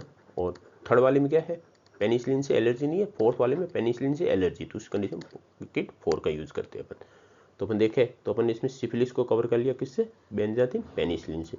यदि एलर्जी है बेंजाथिन पेनिसिलिन से, तो अपन क्या यूज करेंगे, doxycycline 100 mg orally twice daily for 14 days. तो ये हो गया अपने किट 4। अपन यही बात की ना कि नॉन हर्पेटिक अल्सर है, प्लस है उसमें बेंजाथिन पेनिसिलिन से एलर्जी, तो उसमें बेंजाथिन पेनिसिलिन को अपन रिमूव कर देते हैं, उसी जगह क्या ऐड करते हैं, डॉक्सीसाइक्लिन, कितना 100 mg। अपने बात की थी डॉक्सी की डोज होती है 100 mg देते हैं अपन हर जगह, और ट्वाइस देनी है, ओरली देनी है, ठीक है ना। और ड्यूरेशन कितना होना चाहिए, 14 डेज का। और कैंक्रोइड को कवर करने के लिए अपन कौन सी यूज करते हैं, एजिथ्रोमाइसिन यूज करते हैं, ठीक है ना, अपन पहले ही बात कर चुके। तो एजिथ्रोमाइसिन अपन कितने देंगे, 1 ग्राम देंगे, ठीक है ना, सिंगल डोज सफिशियंट होती है। तो ये कौन सी किट में आ गई अपने, किट नंबर 3 में, ठीक है। तो किट नंबर 3 में कौन क्या क्या प्रेजेंट होगी, बेंजाथिन पेनिसिलिन प्लस एजिथ्रोमाइसिन, ये दोनों साथ में प्रेजेंट होगी, जो सिफिलिस और कैंक्रोइड दोनों के ट्रीटमेंट में यूज आएगी। यदि एजिथ्रोमाइसिन का अल्टरनेट क्या यूज कर सकते हैं अपन, सिप्रोफ्लॉक्सासिन कर सकते हैं, ठीक है ना, 500 mg orally twice daily for 3 days, ठीक है ना। तो ये अपना जेनेटल अल्सर का कवरेज हो गया। प्लस अपन क्या कर सकते हैं, ठीक है ना, एडिशनल नोट, ठीक है ना, अपन ने 7 डेज के लिए अपन ट्रीटमेंट दे दिया, इसमें कंडीशन क्या हो सकता है, ठीक है ना, यदि अल्सर या फुली एपिथेलाइज नहीं हुई या फुली रिकवर या ट्रीटमेंट अभी तक उसमें एपिथेलाइज नहीं हुई है, उस कंडीशन में ट्रीटमेंट को एक्सटेंड कर सकते हैं, ठीक है ना। और हायर सेंटर कब से कर सकते हैं अपन, इंप्रूवमेंट नहीं हो रहा हो, ठीक है ना, यदि HIV 7% हो, जेनेटल अल्सर या रिकरेंट लेसन हो रहे हो, तो उस कंडीशन में अपन को रेफर कर देना हायर सेंटर के लिए। यदि जेनेटल अल्सर है वो प्रेग्नेंट वुमेन में है, ठीक है ना, वुमेन वो प्रेग्नेंट है, उसको जेनेटल अल्सर हो गया, तो उसको कैसे मैनेज करेंगे, तो उसको अपन में प्रेगनेंसी में 3 दवाइयों को अवॉइड करना है, क्विनोलोन नहीं देना है, सल्फोनामाइड नहीं देना और डॉक्सीसाइक्लिन यूज नहीं करना है। तो सिफिलिस है तो इसके लिए अपन RPR टेस्ट करेंगे, ठीक है ना, यदि पॉजिटिव आता है तो अपन बेंजाथिन पेनिसिलिन यूज करेंगे, कितनी 2.4 मिलियन IM इंजेक्टेबल अपन यूज करते हैं, ठीक है ना, इंजेक्टेबल सिंगल डोज सफिशिएंट होती है। और अपन, ठीक है ना, 3 इसमें 1 वीक के बाद अपन डोज रिपीट कर सकते हैं, कौन सी कंडीशन में, यदि प्राइमरी सिफिलिस है, सेकेंडरी सिफिलिस है या अर्ली लेटेंट सिफिलिस है, इस कंडीशन में अपन 1 वीक के बाद डिजीज को डोज को रिपीट कर सकते हैं, ठीक है। फिर यदि एलर्जी है तो अपन इरिथ्रोमाइसिन यूज करेंगे, कितने 500 mg, कितने टाइम देते हैं अपन इरिथ्रोमाइसिन 4 टाइम, कितने टाइम के लिए, फॉर 15 डेज के लिए। इसमें भी है कि अपन को इरिथ्रोमाइसिन के भी 3 टाइप आते हैं, एक इरिथ्रोमाइसिन बेस होता है, एक इरिथ्रोमाइसिन सक्सिनेट होता है और एक इरिथ्रोमाइसिन एस्टोलेट होता है। तो इसको अपन को कौन से अवॉइड करना है, एस्टोलेट को अवॉइड करना है, क्योंकि ये हेपेटोटॉक्सिसिटी करवा सकते हैं बच्चों में, ठीक है ना, जो भी न्यूबॉर्न होगा उसमें हेपेटोटॉक्सिसिटी करवा सकता है, ठीक है। और अपन को कौन सी यूज करनी है इरिथ्रोमाइसिन बेस या एथाइल सक्सिनेट, ये दोनों फॉर्म होती है इरिथ्रोमाइसिन की, वो अपन को यूज करनी होती है। और अपन को हमेशा ही प्रेग्नेंट वुमेन तो जेनेटल हर्पीस के रिगार्डिंग अपन को हिस्ट्री लेनी है, क्यों, क्योंकि दीदी लेसन नहीं है तो अपन वेजाइनल डिलीवरी सेफ है, ठीक है ना। यदि एक्टिव लेसन है, ठीक है, at the onset of the labour के टाइम पे एक्टिव लेसन प्रेजेंट है, उस टाइम पे अपन को सिजेरियन सेक्शन करना पड़ेगा, ताकि अपन न्यूनेटल हर्पीस को प्रिवेंट कर सके, ठीक है ना। उसमें एसाइक्लोविर का अपन ओरली यूज कर सकते हैं, ठीक है ना, first episode for the first episode of genital herpes या सीवियर रिकरेंट हर्पीस है, उस कंडीशन में अपन एसाइक्लोविर का यूज कर सकते हैं। तो ये इसलिए हो गया क्योंकि यदि अल्सर प्रेजेंट है उस कंडीशन अपन को अपन सिफिलिस का ट्रीटमेंट कर रहे हैं प्रेग्नेंट वुमेन में, पर इसके साथ में अपन को जेनेटल हर्पीस की भी हिस्ट्री लेनी है। यदि वो प्रेजेंट है, एक्टिव लेसन नहीं है डिलीवरी के टाइम, तो नॉर्मल वेजाइनल डिलीवरी करवा सकते हैं। यदि एक्टिव लेसन प्रेजेंट है तो फिर वो सिजेरियन सेक्शन अपन को CS के लिए इंडिकेशन है, वो अपन को करना पड़ेगा। फिर अपन नेक्स्ट देखें कि syndrome specific guideline for partner management, ठीक है ना, कि यदि ऑल पार्टनर, ठीक है, सबको ट्रीटमेंट करना है जो कॉन्टेक्ट में आए कम लास्ट 3 मंथ से, ठीक है ना।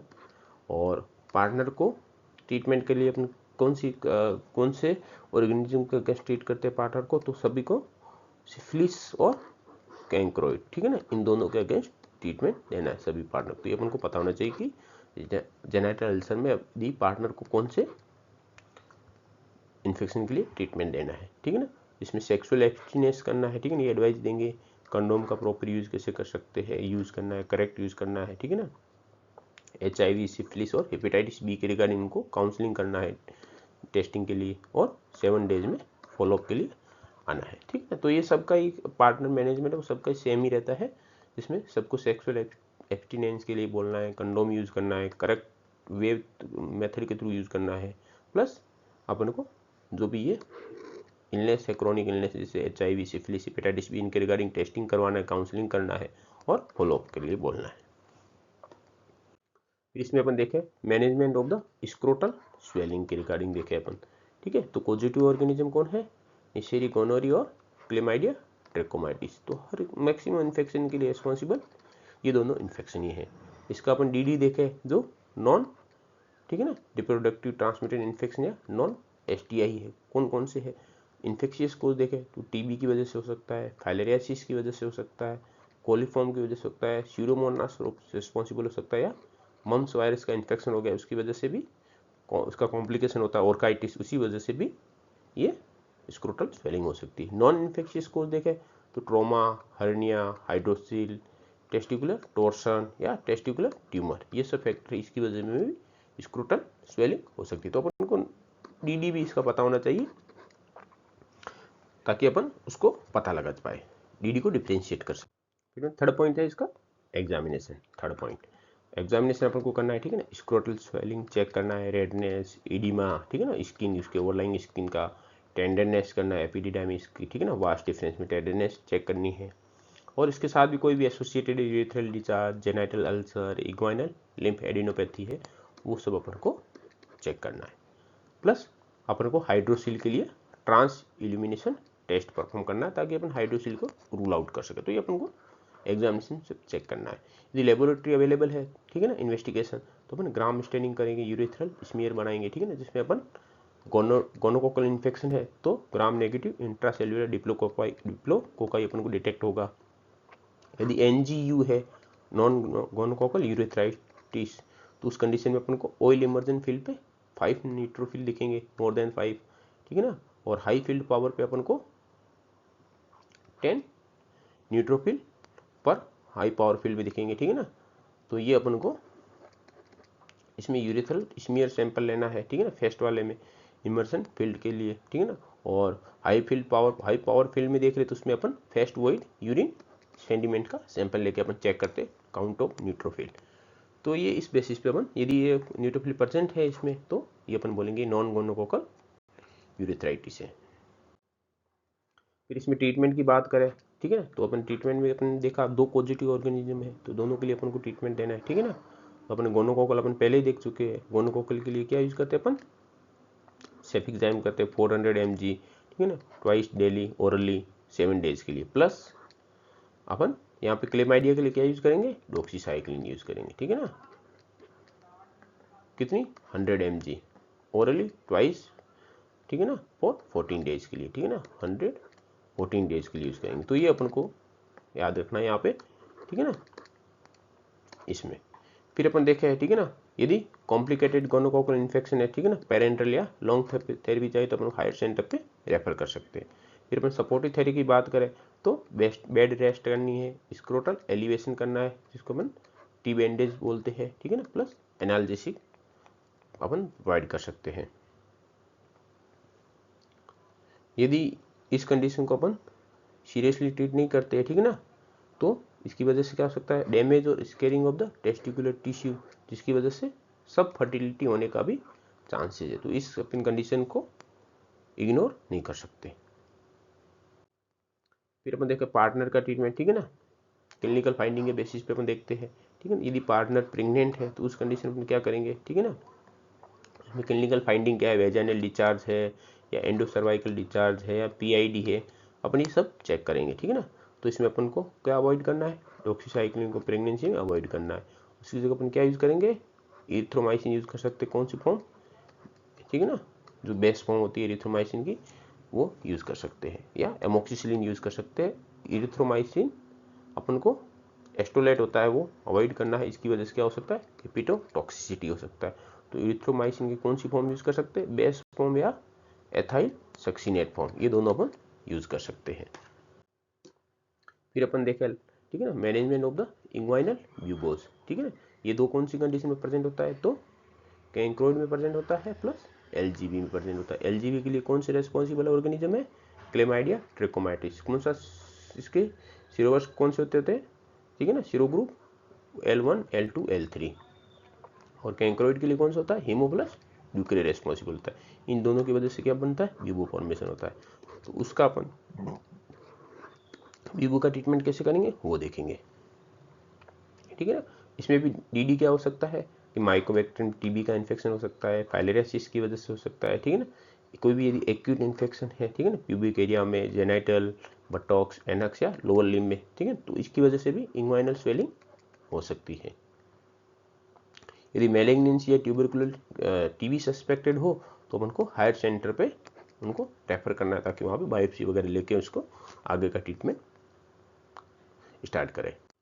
फिर अपन देखें इसकी हिस्ट्री लेंगे, ठीक है ना, अपन पेनफुल स्वेलिंग देखेंगे इंग्वाइनल रीजन में, ठीक है ना, स्वेलिंग है वो कैसी है, पेनफुल है कि नहीं है, ठीक है ना। पहले हिस्ट्री देखेंगे, preceding history of genital ulcer या डिस्चार्ज के रिगार्डिंग, ठीक है ना। उसके अपन recent high risk sexual exposure हुआ है जैसे ओरोजेनेटल सेक्स वगैरह या मल्टीपल सेक्सुअल पार्टनर है कि नहीं इसके रिगार्डिंग। फिर सिस्टमेटिक सिम्टम्स चेक करेंगे अपन, ठीक है ना। ये सब अपन हिस्ट्री में अपन चेक करेंगे। फिर अपन एग्जामिनेशन करेंगे, ठीक है ना। जो भी लिम्फ नोड है इनलार्ज हुए है वो लोकलाइज्ड है, ठीक है ना, इन रीजन टेंडर है या लोकल, ठीक है ना, ये है। फिर अपन इन्फ्लामेशन देखेंगे, ठीक है ना, स्वेलिंग के ऊपर स्किन है उसका इन्फ्लामेशन चेक करेंगे। फिर मल्टीपल साइनसेस तो नहीं प्रेजेंट है वो स्वेलिंग में, वो देखेंगे, ठीक है ना।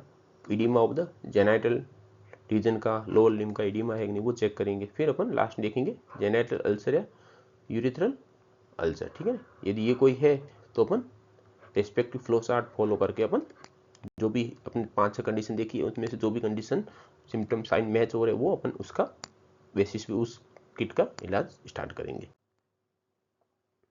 फिर अपन देखे, ठीक है, लास्ट में अपन क्या करेंगे ट्रीटमेंट। तो अपन देखा कि इसमें कौन कौन से होते हैं, ठीक है ना। एक एलजीवी होता है और प्लस कैंक्रोइड होता है, ठीक है ना।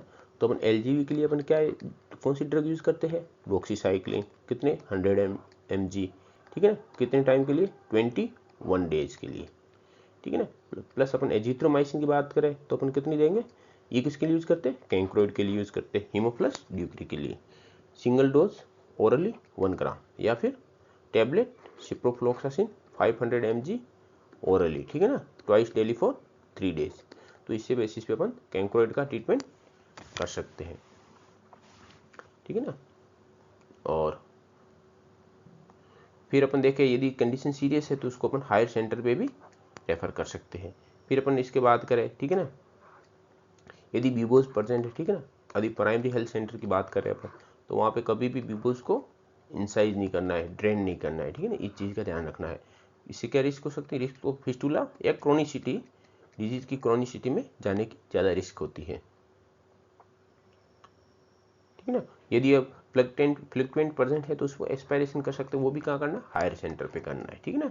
और सीवियर केसेस है, ठीक है ना, female with the vulval oedema है तो सर्जिकल इंटरवेंशन भी इसमें रिक्वायरमेंट हो सकती है, तो अपन को हायर सेंटर में रेफर करना है। फिर अपन देखेंगे कि पार्टनर के लिए अपन कैसे मैनेजमेंट करेंगे, ठीक है ना। तो सेक्सुअल पार्टनर है, ठीक है ना, ऑल सेक्सुअल पार्टनर सबको लास्ट 3 मंथ में कांटेक्ट में आए तो उन सबको अपन किसके लिए बीबो देख रहे हैं, ठीक है ना। तो बीबो के लिए कौन कौन से रेस्पॉन्सिबल होते हैं, एक कैंक्रोइड होता है एक एलजीवी होता है, दोनों के लिए अपन पार्टनर के लिए ट्रीटमेंट देखेंगे। तो अपन देखा था कैंक्रोइड के लिए क्या यूज करते थे अपन, एजिथ्रोमाइसिन, एलजीवी के लिए क्या यूज करते थे, डोक्सी, ठीक है। तो दोनों की डोज अपन को देनी है। रेजिमेंट जैसे ये हो गया एजिथ्रोमाइसिन 1 ग्राम सिंगल कैंक्रोइड के लिए प्लस डॉक्सीसाइक्लिन 121 डेज के लिए ट्वाइस ओरली। फिर अपन एडिशनल एडवाइस क्या दे सकते हैं इसमें, sexual abstinence during the treatment, condom का यूज़ करना है, ठीक है ना, कंसिस्टेंट करेक्ट मेथड से यूज़ करना है। HIV सिफिलिस हेपेटाइटिस बी की टेस्टिंग के रिगार्डिंग अपन उनको काउंसलिंग करेंगे और फॉलोअप के लिए शेड्यूल करना है आफ्टर 7 डेज एंड 21 डेज। फिर अपन इसके मैनेजमेंट में, ठीक है ना, प्रेग्नेंट पार्टनर है तो उस कंडीशन में क्या यूज कर सकते हैं अपन, अपन को क्या अवॉइड करना है, क्विनोलोन अवॉइड करना है, डॉक्सीसाइक्लिन अवॉइड करना है और सल्फोनामाइड अवॉइड करना है। तो इस कंडीशन में अपन क्या यूज कर सकते हैं, ठीक है ना, प्रेग्नेंट या लैक्टेटिंग वुमेन में इरिथ्रोमाइसिन यूज करेंगे, ठीक है ना, वो भी इसका बेस फॉर्म आती है वो, या फिर एथाइल सक्सिनेट फॉर्म आती है वो अपन को यूज करना है, ठीक है ना, ये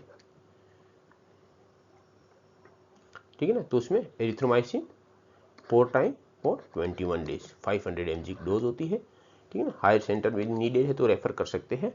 प्लस अपन को एस्टोलेट को अवॉइड करना है, एरिथ्रोमाइसिन एस्टोलेट को, क्योंकि इसकी वजह से हिपेटोटॉक्सिसिटी हो सकती है। और अपन एथाइल सक्सिनेट या एरिथ्रोमाइसिन बेस है, वो दोनों ड्रग ऑफ प्रेगनेंसी में सेफ है, वो अपन यूज कर। लास्ट में अपन देखेंगे कि जितने भी अपन इन्फेक्शन देखे हैं उसमें हम ट्रीटमेंट करें वो कौन से थे, कलर कोडिंग उसके लिए किट होती है, ठीक है। उसको याद कैसे करें सीक्वेंस में, तो great girls want by red yellow bag, मतलब चमकीला बैग, अपने से याद कर सकते हैं। ग्रेट गर्ल कभी चमकीला बैग नहीं बाय करती, ठीक है, खरीदती।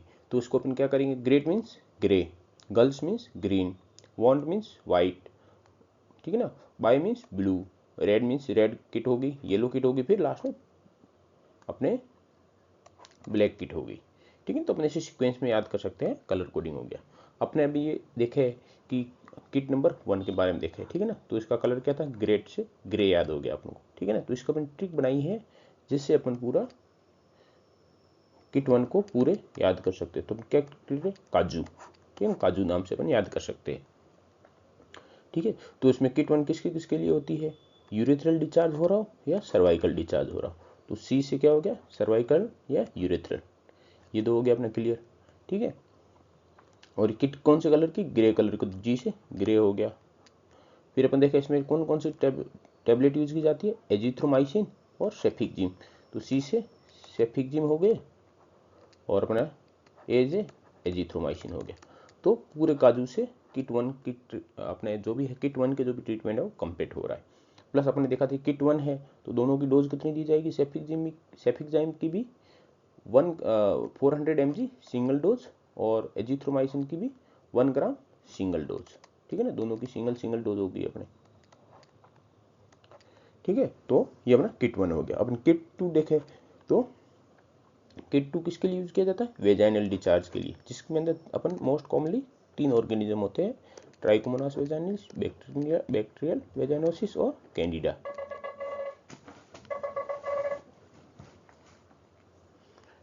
फिर अपन देखें इसमें टैबलेट कौन कौन सी होती है, ठीक है ना। तो टैबलेट सेकनिडाजोल 2 ग्राम और टैबलेट फ्लूकोनाजोल 150 mg, दोनों की सिंगल डोज हो गई अपने, ठीक है।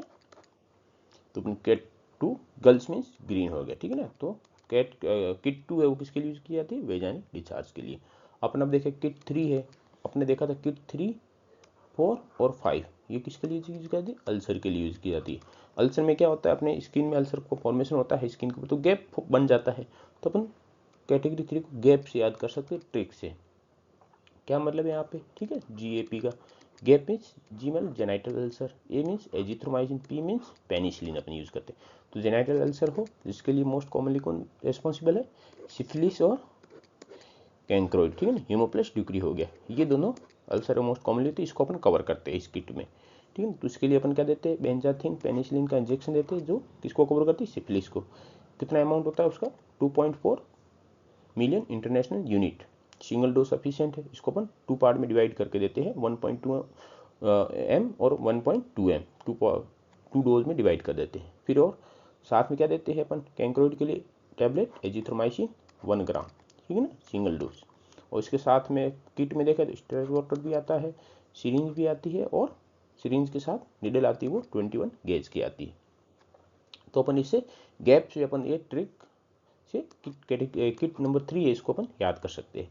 फिर अपन देखा था किट नंबर 4 क्या है, कि किट नंबर 3 का ही दूसरा पार्ट किट नंबर 4 है जिसका कलर क्या है, ब्लू मीन्स बाय, ठीक है ना।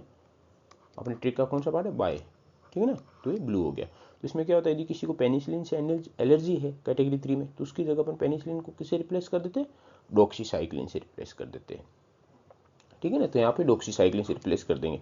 एजिथ्रोमाइसिन की डोज क्या है, उस 1 ग्राम है, सिंगल टाइम लेते हैं, ये फिक्स रहेगा। डॉक्सीसाइक्लिन है, इसमें क्या करते हैं अपन, 100 mg कितने टाइम लेनी है, 14 डेज के लिए लेनी। तो ये अपन को यहाँ ये रखना है कि अपन जो बेंजाथिन पेनिसिलिन थी उसकी सिंगल डोज लेते थे, वो भी 2 पार्ट में डिवाइड करके, पर यहाँ पे अपन को उसको रिप्लेस किया है डॉक्सीसाइक्लिन से, क्योंकि पेनिसिलिन से एलर्जी है, ठीक है ना। तो उस कंडीशन में डॉक्सीसाइक्लिन कितने टाइम के लिए लेनी है, 14 डेज के लिए लेनी है। फिर कैटेगरी 5 है रेड, ठीक है, रेड येलो बैग, उसमें सबसे पहले आ गया रेड। तो कैटेगरी 5 किसके लिए, हर्पेटिक अल्सर के लिए, ठीक है ना। जेनाइटल अल्सर में हर्पेटिक अल्सर यदि हर्पीस की वजह से हो रखी तो एसाइक्लोविर टैबलेट लेनी है, कितने टाइम के लिए, 7 डेज के लिए। TDS लेनी है और डोज कितनी होनी चाहिए, 400 mg। तो अपना कैटेगरी 5 हो गया। तो इसमें भी कोई ट्रिक की जरूरत नहीं, अपन को पता है हर पीस में अपन एसाइक्लोविर देते हैं, ठीक है ना। कैटेगरी 3 का अपनी ट्रिक हो गई। और कैटेगरी 3 में यदि पेनिसिलिन के अगेंस्ट एलर्जी है तो उस कंडीशन में अपन कैटेगरी 3 में पेनिसिलिन को रिप्लेस कर देते हैं, किससे, डॉक्सीसाइक्लिन से। तो वो कौन सी बन जाती है, कैटेगरी 4 बन जाती है। अपन को कैटेगरी 6 की अपन ट्रिक बनानी है, जिसकी अपन बना सकते हैं। जैसे अपन क्या होता है, लोअर एब्डोमिनल पेन या पेल्विक इन्फ्लामेटरी डिजीज में लेते, यदि पेन हो रहा है तो पेन वाली कंडीशन में अपन क्या लेंगे, उस टाइम PCM लेंगे, ठीक है ना। तो अपन इसको क्या बोल सकते हैं, यदि पेन हो रहा है कहीं बॉडी में तो उसको अपन क्या बोलेंगे, PCM डे, कि आज के दिन अपन को PCM लेनी पड़ेगी। तो इससे अपन को ईजिली याद कर सकते हैं। अब यहाँ पे PPE का मतलब क्या है, पी का मतलब क्या है यहाँ पे, पी मतलब पेल्विक इन्फ्लामेटरी डिजीज, सी मतलब सेफिक्साइन अपन टैबलेट लेते कितनी 400 mg orally twice daily for 7 days. फिर एम का क्या मतलब है, मेट्रोनाजोल कितनी 400 mg 14 डेज के लिए बीडी लेते हैं, ठीक है ना। डी का मतलब क्या होगा, कैप्सूल डॉक्सीसाइक्लिन कितना 100 mg, ठीक है ना, कितने टाइम के लिए लेते हैं 14 डेज के लिए बीडी, ठीक है ना। और फिर वाई का क्या मतलब हो गया अपने लास्ट में, येलो कैटेगरी का वो ट्रीटमेंट हो गया। तो अपन इससे पूरा याद कर सकते हैं पेल्विक ये किट नंबर 6 के रिगार्डिंग कि पीसीएम डे से अपन किट नंबर 6, क्योंकि किट नंबर 6 में अपन पेल्विक इन्फ्लामेटरी डिजीज या लोअर एब्डोमिनल पेन होता है, वो पेन में क्या देते हैं पीसीएम देते हैं, तो उसको अपन बोल सकते हैं पीसीएम का डे, ठीक है ना। तो उससे अपन याद कर सकते हैं इसकी ड्रग्स कौन सी है और कैटेगरी कौन सी है। फिर अपन कैटेगरी 7 की बात करें, ठीक है ना, जिसको अपन ब्लैक कहते हैं, वॉन्ट बाय बैग, बैग से अपना हो गया ब्लैक, ठीक है ना। तो ये किसके लिए यूज करते हैं, इंग्वाइनल ब्यूबोज के लिए, ठीक है ना। तो ब्यूबोज से अपन क्या याद कर सकते हैं, ब्यूबो एक बेड कंडीशन है, ठीक है ना। तो अपन यहाँ पे बेड याद कर सकते हैं, ठीक है ना। बी मीन्स बेड, तो बेड के लिए अपन क्या यूज करते हैं, एक तो ए यूज करते हैं एजिथ्रोमाइसिन और डी यूज करते हैं डॉक्सीसाइक्लिन। एजिथ्रोमाइसिन का हमको पता है कितनी डोज लेते हैं, 1 ग्राम लेते हैं आज जितने भी अपन जहाँ भी यूज की है, ठीक है ना। अब इंग्वाइनल बीबो के लिए कौन से ऑर्गेनिज्म रेस्पॉन्सिबल है, मोस्टली 2 रेस्पॉन्सिबल होते हैं, एक कैंक्रोइड होता है और एक एलजीबी होता है। तो अपन दोनों को कवर करते हैं तो 2 एंटीबायोटिक का यूज करते हैं। कैंक्रोइड के लिए एजिथ्रोमाइसिन होगी 1 ग्राम और डॉक्सीसाइक्लिन किसके लिए होगी, एलजीबी को कवर करने के लिए। कितनी डोज है 100 mg, ठीक है ना, ओरली लेते हैं ट्वाइस डेज। यहाँ पे एक चीज़ का याद रखना है कि यहाँ पे डॉक्सीसाइक्लिन 21 डेज के लिए यूज करते हैं, ठीक है ना। तो अपन डॉक्सीसाइक्लिन कहाँ यूज की है, कैटेगरी 4 में यूज की थी, क्योंकि कैटेगरी 3 में अपन पेनिसिलिन यूज कर रहे थे। कैटेगरी किट नंबर 4 में पेनिसिलिन से एलर्जी, तो उसकी जगह अपने रिप्लेस किसको कर दिया, पेनिसिलिन को डॉक्सीसाइक्लिन से रिप्लेस कर दिया। वहाँ पे भी डोज 100 mg थी, बीडी लेना था, ओरली लेना था, पर 14 डेज के लिए लेना था, ठीक है। और फिर अपन कहा लेते हैं कैटेगरी किट नंबर 6 में लेते हैं डॉक्सीसाइक्लिन, वहाँ भी 100 mg था और 14 डेज के लिए था, ओरली था, बीडी था। प्लस अपन को बीबोज में याद रखना है कि अपन को 14 डेज नहीं लेना है, यहाँ पे डॉक्सीसाइक्लिन है वो कितना लेना है 21 डेज लेना है। तो ये चीज़ है, सिर्फ ये याद रखनी है कि अपन को इससे में अपन कभी भूल नहीं पाएंगे, ठीक है ना। तो अपना कैटेगरी 1 हो गया किस काजू ट्रिक से, ठीक है ना, उसमें उसके पॉजिटिव एजेंट आ गए, ड्रग का नाम आ गया और किट का कलर क्या हुआ आ गया। फिर किट नंबर 2 है ग्रीन है, वो सिर्फ और सिर्फ वेजाइनल डिस्चार्ज के लिए यूज की जाती है, जिसमें ठीक है ना डेजोल अपन एजोल यूज करते हैं, सेकनिडाजोल या फ्लूकोनाजोल एजोल यूज होगी। किट नंबर 3 है वो अपने किससे याद कर सकते हैं, गैप ट्रिक से याद कर सकते हैं, ठीक है ना। गैप से अपने उसके अंदर जो भी किस गैप से जेनेटल अल्सर होगी और प्लस उसकी ड्रग है वो भी यूज होगी। कैटेगरी 3 है, ठीक है ना, उसमें से किसी एलर्जी है पेनिसिलिन से, तो फिर अपन उसको उसके लिए कौन सी कैटेगरी बनाएंगे, कैटेगरी 4, ठीक है ना, जो उसको याद करना ईजी है, डॉक्सीसाइक्लिन से अपन पेनिसिलिन को रिप्लेस कर देंगे। फिर कैटेगरी 5 है वो हर्पेटिक अल्सर के लिए, तो हर्पिस के लिए अपन कौन सी यूज़ करते हैं, एसाइक्लोविर, तो इसके लिए भी कोई ट्रिक की जरूरत नहीं। फिर कैटेगरी 6 की बात करें अपन, किट नंबर 6, तो लोअर एब्डोमिनल पेन, तो पेन के लिए अपन क्या यूज करते हैं पीसीएम डे, ठीक है ना। तो उससे अपन सबके सब अपने मेडिसिन कवर हो जाएगी, ड्रग है इसके अंदर वो, और प्लस कैटेगरी का कलर कौन सा वो भी कवर हो जाएगा। फिर अपन किट नंबर 7 के बारे में देखें, तो किट नंबर 7 में क्या होता है, ब्यूबोज का फॉर्मेशन होता है। ब्यूबोज के लिए अपन क्या देते हैं कि बेड कंडीशन है, तो बेड कंडीशन ब्यूबो हो गया, बी से ब्यूबो हो गया, और ए और डी से हो गया एजिथ्रो एंड डॉक्सीसाइक्लिन। एजिथ्रोमाइसिन की डोज कितनी अपनी फिक्स है 1 ग्राम, ठीक है ना। तो इसमें अपन को ऐड क्या करना है, डॉक्सीसाइक्लिन। डॉक्सीसाइक्लिन यहाँ 21 डेज के लिए यूज़ करनी है, बस इसी चीज़ का अपन को यहाँ पे ध्यान रखना है कि वो भी 100 mg डोज होती है, ओरली यूज़ करते हैं, बीडी देना है, पर अपन को 21 डेज के लिए यूज़ करना है। तो ऐसे जो भी अपने पढ़ा था आगे 1 by 1 उसको अपने पूरे सिंड्रोम को ये अपने यहाँ पे समराइज कर लिया, और उसका ट्रीटमेंट क्या है उसको भी समराइज कर लिया with trick. Thank you for your watching.